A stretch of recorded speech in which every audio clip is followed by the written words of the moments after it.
Mel Gibson acaba de hacer una declaración que sacude los cimientos del cristianismo. El actor y director detrás de La Pasión de Cristo reveló algo que tiene a los eruditos bíblicos en apuros. Ocultas dentro de la Biblia etíope afirma: hay palabras de Jesús deliberadamente eliminadas de la versión que la mayoría de la gente lee hoy. No son diferencias de redacción menores. Enseñanzas, profecías y advertencias enteras dadas después de la resurrección, lo suficientemente poderosas como para haber permanecido selladas durante casi 2000 años. ¿Qué podría ser lo suficientemente significativo como para que la Iglesia guardara silencio durante siglos? ¿Y por qué Etiopía, una tierra que nunca fue colonizada, tiene el único registro completo de lo que supuestamente dijo Jesús? Los comentarios de Gibson han reabierto una puerta que muchos suponían estaba cerrada permanentemente. Durante casi 2000 años a los cristianos se les ha dado el mismo esquema básico. Jesús resucitó de entre los muertos, se apareció brevemente a sus seguidores y luego ascendió al cielo. En Etiopía, escritos cristianos mucho más antiguos describen una versión más profunda de esa misma historia, una que la mayor parte del mundo occidental nunca conoció. La Iglesia Ortodoxa Etíope conserva una de las colecciones bíblicas más grandes y antiguas que existen, que incluye escritos que la Iglesia romana nunca aceptó, textos que describen lo que Jesús supuestamente enseñó después de resucitar de entre los muertos, lo que sugiere que su mensaje no terminó simplemente en el momento en que dejó la tumba. Estos escritos sobrevivieron porque generaciones de monjes etíopes los copiaron a mano con extraordinario cuidado, convencidos de que nunca se podía permitir que las palabras de Jesús desaparecieran. En estos relatos, Jesús no deja de enseñar después de la resurrección. Revela verdades ocultas, emite advertencias y prepara a sus seguidores para lo que les espera. Uno de los textos más significativos es el Libro de la Alianza, que pretende registrar lo que Jesús dijo a sus discípulos en el intervalo entre su resurrección y su regreso al cielo. Aquí Jesús no habla simplemente como maestro o profeta. Habla como Rey del cielo y de la tierra, instruyendo a sus seguidores a construir el reino de Dios, no mediante armas ni violencia, sino únicamente mediante el poder del Espíritu Santo. Enseña que lo que sucede dentro del corazón de una persona importa más que cualquier cosa que ocurra en los templos o rituales, y advierte que con el tiempo sus palabras se tergiversarán y su nombre se usará indebidamente. Llegará un día, dice, en que la gente grite su nombre en público, mientras sus corazones permanezcan alejados de él, en que se levanten enormes templos de oro y piedra, mientras el templo del alma sea olvidado. Estas advertencias parecen sorprendentemente contemporáneas. Predice guerras, mentiras aceptadas como verdades, familias que se separan, y describe una oscuridad que llega cuando la gente ya no reconoce su voz real. Una línea particularmente resonante afirma que bienaventurados aquellos que sufren por su nombre, no de palabras sino en silencio, retratando a un Jesús presente entre aquellos que sufren en silencio, los ignorados y olvidados, que aún mantienen una creencia profunda y genuina. Otro texto, Etíope la Didascalia, ofrece orientación práctica para vivir como un seguidor genuino. Viva con sencillez, ayune con regularidad, ore con frecuencia y manténgase alejado de gobernantes corruptos y funcionarios codiciosos. Jesús advierte contra los líderes que parecen santos en la superficie, mientras silenciosamente dañan a los pobres. Y les dice a sus seguidores que no se vuelvan como las figuras religiosas del futuro que visten túnicas blancas mientras devoran los hogares de los vulnerables. Si secretos como estos pueden cambiar genuinamente la forma en que se entienden la fe y la verdad, ¿qué más podría estar esperando dentro del libro sagrado más antiguo y misterioso del mundo? Estos mismos textos incluyen una profecía sobre el futuro de la fe. Jesús afirma que en los últimos días su voz volverá a alzarse desde lugares inesperados, desde los desiertos, desde las montañas, incluso desde los descendientes de los esclavos, que su espíritu hablará a través de aquellos que los poderosos han elegido ignorar. Esa idea cambia por completo la imagen convencional de la autoridad religiosa, sugiriendo que la verdad puede no provenir de quienes están a cargo, sino de los humildes y pasados por alto. La larga historia cristiana de Etiopía ayuda a explicar por qué este material sobrevivió. El país ha practicado el cristianismo desde el siglo IV, pero permaneció en gran medida desconectado de Roma durante siglos, lo que le permitió conservar una forma de fe más mística y espiritualmente directa. En estos escritos Jesús habla de ángeles demonios y la arquitectura del alma, instruyendo a las personas a orar con todo su ser en lugar de meras palabras. Deja que tu cuerpo se convierta en una oración viva, dice. Deja que tu silencio hable más que los sermones. La tradición etíope ofrece 3 explicaciones de por qué la Iglesia occidental rechazó este material. Primero, el control político, ya que Roma quería una Biblia única, simplificada y fácil de manejar. En segundo lugar, la incomodidad con el misticismo, ya que estos textos etíopes están saturados de visiones, encuentros angelicales y conflictos espirituales que los líderes occidentales encontraron genuinamente inquietantes. Un tercer lugar, y quizás el más significativo, el temor, la preocupación de que si las personas absorbieran estas enseñanzas, buscarían a Dios directamente en lugar de depender de la Iglesia institucional para recibir orientación. Algunos de estos textos describen que Jesús permaneció en la tierra 40 días completos después de su resurrección, durante los cuales reveló lo que se conoce como los rollos celestiales. Enseñó que los ángeles caminan junto a cada persona, que los demonios susurran en el pensamiento humano, y que cada pensamiento construye una escalera hacia el cielo o un camino hacia la oscuridad. También advirtió que sus palabras eventualmente serían alteradas, su imagen repintada y su nombre comercializado. Al observar con qué frecuencia se invoca el nombre de Jesús hoy en día para obtener ganancias financieras o políticas, esa advertencia tiene un peso real. Incluso en medio de estas advertencias, los textos etíopes cierran con una nota de esperanza, afirmando que Jesús dijo a sus seguidores que la verdad nunca podrá ser destruida. Yo soy la semilla y la espada, habría dicho. Volveré. Lo que emerge es un retrato de Jesús considerablemente más fuerte, más profundo y más personal que el que la mayoría de los cristianos occidentales suelen encontrar, una figura que no pertenece a instituciones o edificios, sino a los corazones que genuinamente lo buscan. Si bien gran parte del mundo puede haber perdido la pista de sus enseñanzas finales, Etiopía se aferró a ellas, y tal vez sea exactamente allí donde la auténtica voz de Cristo ha estado esperando silenciosamente todo el tiempo. Más allá de estas enseñanzas, la antigua Biblia etíope ofrece un relato más profundo de la vida. De la vida a la muerte, la creación y el despertar espiritual material nunca registrado en los evangelios ampliamente conocidos. Durante siglos los monjes etíopes protegieron estos textos convencidos de que preservaban la voz genuina de Cristo. Con estos escritos, Jesús enseña que la muerte no es el fin de la vida. El cuerpo, explica, funciona como ropa que eventualmente se desgasta mientras que el espíritu continúa. Una vez que el cuerpo desaparece, el espíritu regresa a su verdadero hogar, el fuego y la luz de Dios. Se dice que al principio sus seguidores temieron esta enseñanza, pero Jesús les dijo que no temieran la muerte física. Lo que realmente deberían temer, dijo, es vivir sin espíritu, una condición que llamó la muerte que camina mientras el corazón aún late, lo que significa que alguien puede parecer vivo por fuera mientras está genuinamente vacío por dentro. Muchas personas, enseñó, pierden la conexión con su propia luz interior y tratan de llenar ese vacío con ruido, dinero y orgullo, olvidando que la presencia de Dios ya reside dentro de sus propios corazones. Cada pensamiento y sentimiento, según esta enseñanza, conlleva un peso espiritual capaz de elevar el alma hacia la luz o arrastrarla hacia la oscuridad. La fe genuina en este marco no se trata de seguir reglas externas, sino de despertar el espíritu que ya está presente dentro de una persona. Otra sección de la Biblia etíope describe 2 fuerzas creativas y un mundo falso, sugiriendo que no todo se originó en la misma fuente verdadera. Había un verdadero creador de luz pura, el Padre de todo, y otro ser descrito como un constructor de sombras.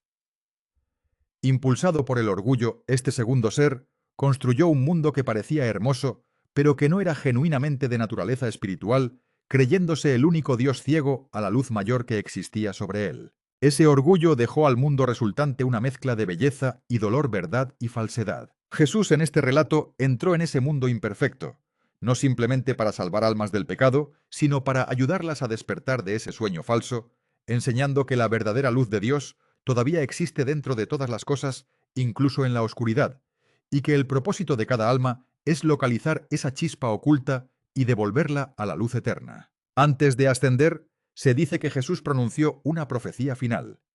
Llegaría un momento, dijo, en que el amor se desvanecería y la fe colapsaría en una mera actuación, en que la gente adoraría con la boca mientras sus corazones permanecieran distantes.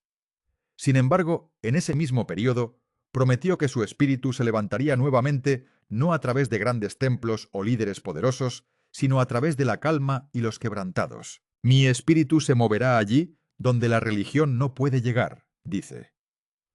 Los orgullosos no lo verán, pero los quebrantados sí lo verán. Me conocerán no a través de palabras, sino a través del fuego. Este fuego, explican los textos, no quema el mundo, quema la falsedad y el orgullo.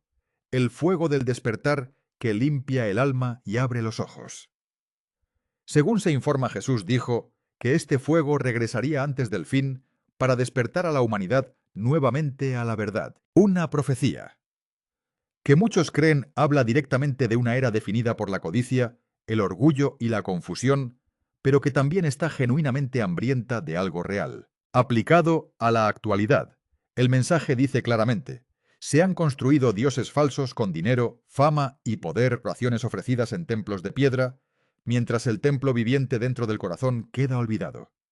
Sin embargo, incluso ahora personas tranquilas y desapercibidas todavía portan esa luz verdadera, viviendo sin buscar elogios ni vestimentas ornamentadas, guiadas en cambio por el amor y la honestidad. Su presencia, sugieren los textos, evita que el mundo caiga por completo en la oscuridad. El mensaje central en todo esto sigue siendo simple. El reino de Dios no está ubicado en algún lugar lejano. Existe dentro de cada persona. El alma misma funciona como el verdadero templo de Dios, y cada acto de bondad, cada momento de perdón, cada expresión genuina de amor, despierta esa luz interior acercando a la persona a lo que estos textos llaman la llama del cielo. Esta no es una fe basada en el miedo o el control, sino en la elección personal, insistiendo en que incluso en un mundo lleno de engaño y codicia, la luz de Dios nunca se apaga por completo. Los monjes que protegían estas palabras creían que no estaban simplemente custodiando manuscritos antiguos, estaban guardando una verdad viva. Hay otra tradición etíope que vale la pena explorar, una que describe a un Jesús que vivió en paz en lugar de morir en la cruz. El relato estándar compartido entre las comunidades cristianas de todo el mundo sostiene que Jesús fue traicionado, torturado y crucificado para salvar a la humanidad, una historia transmitida a través de iglesias, escrituras y siglos de obras de arte. Sin embargo, lejos de ese relato convencional, ciertos manuscritos etíopes muy antiguos conservan una versión sorprendentemente diferente, afirmando que Jesús no fue crucificado en absoluto, sino que abandonó silenciosamente Jerusalén y continuó enseñando a sus discípulos sobre la curación, la paz y la coexistencia con la creación. Conocido como el Evangelio Etíope de la Paz, este relato presenta a Jesús como un maestro sabio y amable, en lugar de una figura sufriente de Salvador, centrado en el amor, la naturaleza y el equilibrio, en lugar del conflicto o la retribución. Según estos textos, la libertad genuina se logra viviendo una vida sencilla, honesta y pura, no mediante el sufrimiento o la muerte. La Iglesia Ortodoxa Etíope Tewahedo, una de las tradiciones cristianas más antiguas del mundo, tiene sus raíces espirituales en Menelik Bini, hijo del rey Salomón, y la reina de Saba. Mientras que el cristianismo romano y europeo estuvo fuertemente moldeado por el poder político y la fuerza militar. La fe etíope se desarrolló más silenciosamente a través de la oración, el ayuno y la práctica espiritual profunda. Dentro de antiguos monasterios en sitios como Lalibela y Aksum, los monjes conservaban pergaminos ocultos escritos en Ge'ez que describían a un Jesús que hablaba con lo que estos textos llaman los ángeles del aire y el agua, enseñando a sus seguidores a purificar el cuerpo y el alma mediante el ayuno, la oración y el lavado ritual en los ríos, refiriéndose a la tierra como madre y a Dios como Padre, enseñando que la naturaleza misma es sagrada y está inseparablemente conectada con lo divino. Según este relato, cuando la tensión aumentó en Jerusalén, Jesús decidió no dejarse capturar y en cambio se retiró al desierto siguiendo el modelo de los profetas anteriores. Más tarde, la gente malinterpretó su desaparición y con el tiempo se difundió el relato de su muerte y crucifixión. Los teólogos etíopes sostienen que este cambio no fue accidental, sino que fue moldeado deliberadamente por el Imperio Romano, que tenía fuertes incentivos para controlar cómo se percibía la fe. Cuando el Concilio de Nicea se reunió en el año 335 a.C. C. El liderazgo de la Iglesia, que operaba bajo la autoridad romana, determinó qué textos formarían el canon oficial. Los eruditos etíopes sostienen que este concilio favoreció una versión del cristianismo basada en el sufrimiento y la muerte, razonando que un salvador moribundo era más sencillo de usar como herramienta de control que un maestro vivo que predicaba la libertad espiritual. Entonces, mientras Roma enfatizaba el sacrificio y el derramamiento de sangre, Etiopía preservó un mensaje centrado en la vida y la paz, refiriéndose a Jesús como Yeshua, el sanador, en lugar de Cristo, el crucificado, creyendo que su verdadera intención era ayudar a las personas a sanar mental y emocionalmente, vivir en paz y cuidar unos de otros y del mundo natural. Los historiadores modernos siguen siendo escépticos ante este relato, dada la limitada evidencia romana que lo respalda. Los eruditos etíopes responden señalando que Etiopía abrazó el cristianismo mucho antes que Roma, y que tiene algunas de las lenguas y tradiciones religiosas más antiguas del mundo. Los hallazgos arqueológicos en regiones como Yeha y Aksum muestran que el cristianismo en Etiopía se desarrolló siguiendo su propia trayectoria independiente. Otros descubrimientos, incluidos los rollos del Mar Muerto, revelan las primeras comunidades religiosas que vivían tranquilamente, practicaban la curación y evitaban la violencia por completo, grupos conocidos como los esenios, que pueden haber compartido sorprendentes similitudes con el Jesús centrado en la paz, descrito en la tradición de Etiopía. Ya sea que este relato se trate como historia literal o como enseñanza espiritual simbólica, aún plantea una pregunta genuinamente importante. ¿La misión principal de Jesús fue simplemente morir por los pecados de la humanidad, o fue demostrar cómo vivir en paz unos con otros y con la creación misma? El Evangelio de la Paz de Etiopía puede carecer de la familiaridad generalizada del canon occidental, pero de todos modos su mensaje subyacente parece atemporal, lo que plantea una pregunta final y más amplia. ¿Qué hace que esta tierra antigua nunca colonizada esté en una posición tan singular para salvaguardar lo que podría ser la Biblia más antigua del mundo? Etiopía se destaca como una de las naciones más antiguas y notables del mundo, con una historia que se extiende a lo largo de miles de años y está marcada por el misterio, la fe perdurable y la notable resiliencia. A diferencia de casi todas las demás naciones africanas, Etiopía nunca fue colonizada, y esa independencia le permitió preservar su cultura, tradición y antiguos sistemas de creencias de una manera que pocos lugares lograron. Muchos etíopes remontan su linaje a Camuno de los hijos de Noé. Una afirmación que también se hace eco dentro de la antigua tradición judía, posicionando a Etiopía no solo como una nación, sino como una conexión viva con el mundo bíblico y una de las primeras civilizaciones de la humanidad. La fe siempre ha estado en el centro de la identidad etíope. Mucho antes de que el cristianismo llegara a gran parte de Europa, Etiopía ya había abrazado al Dios cristiano. Los registros históricos sitúan la llegada del cristianismo allí ya en el siglo IV, adoptado de forma natural en lugar de importado del exterior. En el siglo VI, el viajero Cosmas Indicopleustes visitó Etiopía y la documentó como una nación cristiana establecida, señalando que los gobernantes etíopes ofrecían refugio a los cristianos que huían de la persecución en otros lugares, en un momento en que pocas otras naciones lo harían.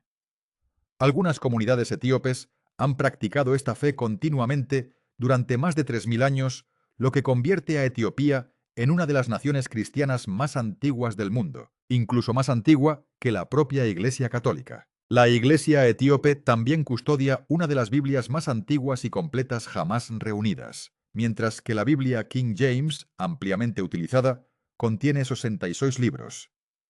La Biblia etíope incluye 88, entre ellos textos antiguos como Enoc y Jubileos, completamente ausentes en la mayoría de las ediciones modernas. Estos escritos adicionales, compuestos en Ge'ez, un idioma antiguo que pocas personas fuera de Etiopía pueden leer, permanecieron en gran medida desconocidos para el resto del mundo durante siglos como resultado directo. La Biblia etíope en realidad existe en dos formas reconocidas. un canon más amplio de 81 libros y un canon más restringido de 72. El emperador Haile Selassie designó más tarde la versión más limitada como oficial, o un conjunto la independencia ininterrumpida de Etiopía.